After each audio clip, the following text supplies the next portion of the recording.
This is Chapter 1, Review 2, okay? So, just a reminder, vertical angles, they sit across from each other.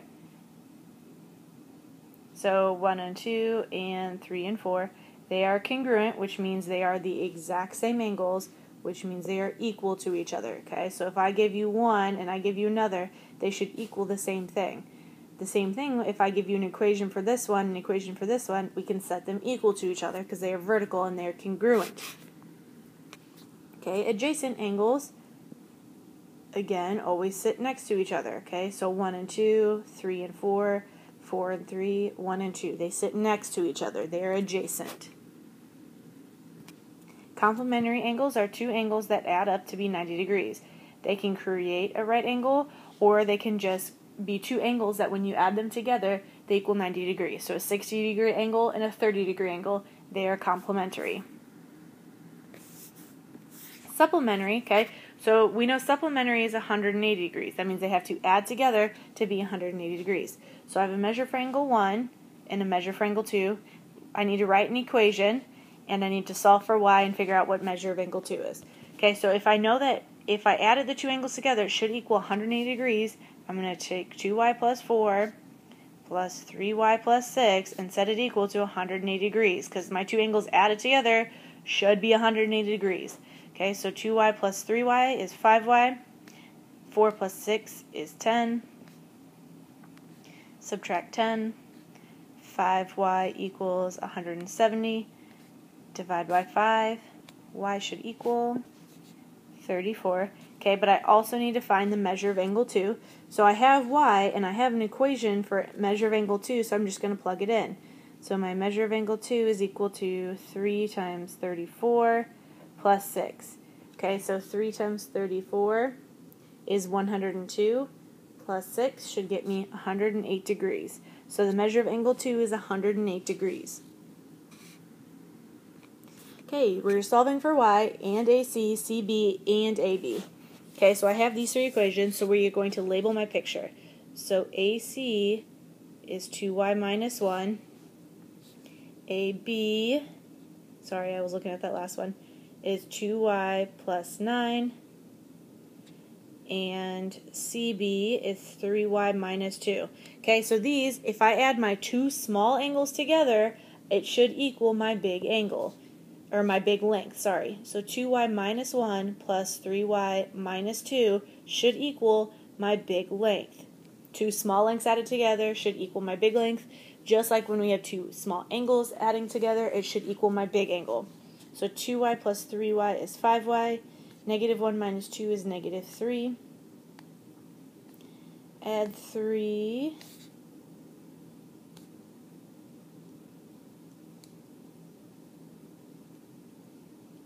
Subtract 2y. So we got 3y equals 12. Divide by 3. So we got y equals 4.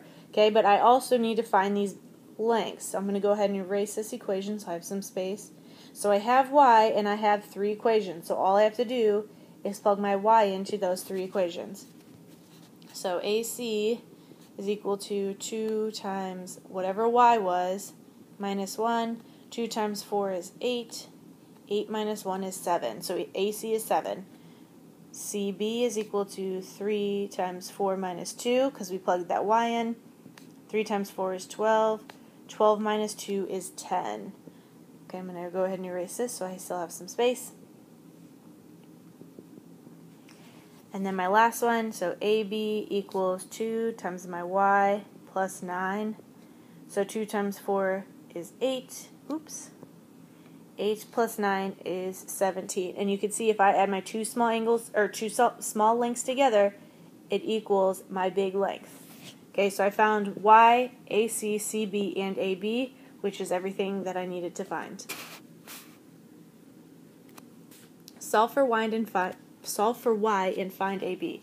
So AC is equal to y plus 6, and CB is equal to 9y minus 2. Okay, these little lines show me they are congruent. If they are congruent, that means they are the same, which means they are equal to each other. So we will set them equal to each other. Okay, so the congruent sign looks like an equal sign. Whenever you see that, you know that you're setting something equal to something. Okay, so we're going to take y plus 6 and set it equal to 9y minus 2. Subtract y, so I got 6 equals 8y minus 2. If I add 2, I got 8 equals 8y. Divide by 8, so I got y equals 1. And I also need to find AB. So how am I going to find AB? Well, it looks like I need to find that big length. So right now I'm going to find AC.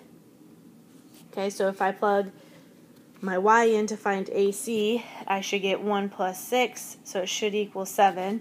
If I plug in to figure out what CB is, I get 9 times 1 minus 2, which also equals 7. So my total length, AB, is 7 plus 7, which is 14. Okay, because those two congruent lengths means they're the same. That's how we got 7 and 7 for both of them. Okay, so AB is 14, and my y equals 1. Another way to name plane y. Okay, so first we got to find plane y. It's right here, and it looks like it's that yellow plane. So I need to find 3 points on that plane to rename it. So it looks like E's on that plane, D's on that plane, and G is on that plane. Okay, so another way to name plane y is EDG. So you just find 3 other points that sit on that plane.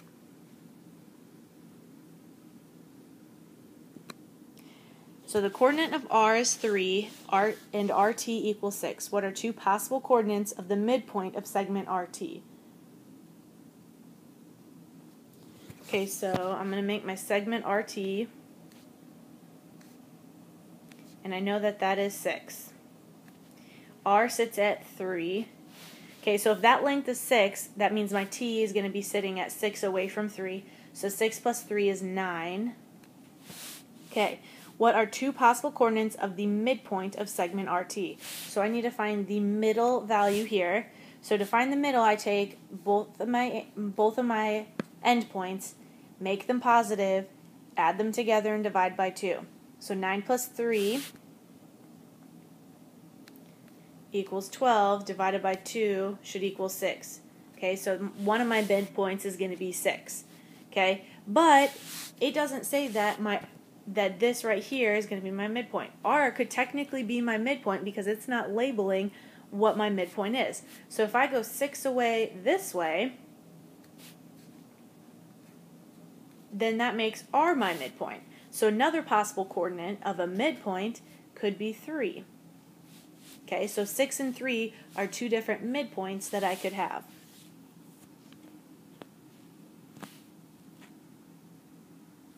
Find the perimeter of the figure. So I got Q is 1, 0, so 1, 0 is right there. 1, 4, so I go to the right one, up 1, 2, 3, 4. There is T. R is negative 2, 4. And S is negative 4, negative 2.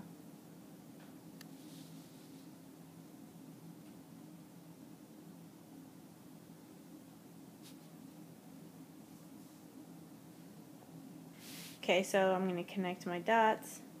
So perimeter is adding up all the sides. Okay, so if I'm looking at this side, we can see that it is 3. If I look at this side, I can see that it is 1, 2, 3, 4, 5. Okay, but this one we can't count how many boxes, and this one we can. So we need to take this point and this point, and we need to find the distance between those 2 points. Okay, so I'm gonna go ahead and label my points so I know which ones are which. So this is Q, this is T, this is R, and this is S. So I need to use points R and S to find this distance here. So I'm going to change colors. Okay, so distance formula is the square root of x2 minus x1 squared plus y2 minus y1 squared, all under the square root. Okay, so this is x1, y1, x2, y2. So we're going to take the square root of negative 4 minus negative 2 squared plus negative 2 minus 4 squared. Okay, so this makes a positive. So negative 4 plus 2 is negative 2. still squared, plus negative 2 minus 4 is negative 6 squared. Negative 2 squared is 4. Negative 6 squared is 36. Okay, so we got the square root of 40. Okay, so normally you would put that in decimal, but right now I'm just going to leave it as the square root of 40. Okay, and then I'm going to erase this so that I can do my other distance.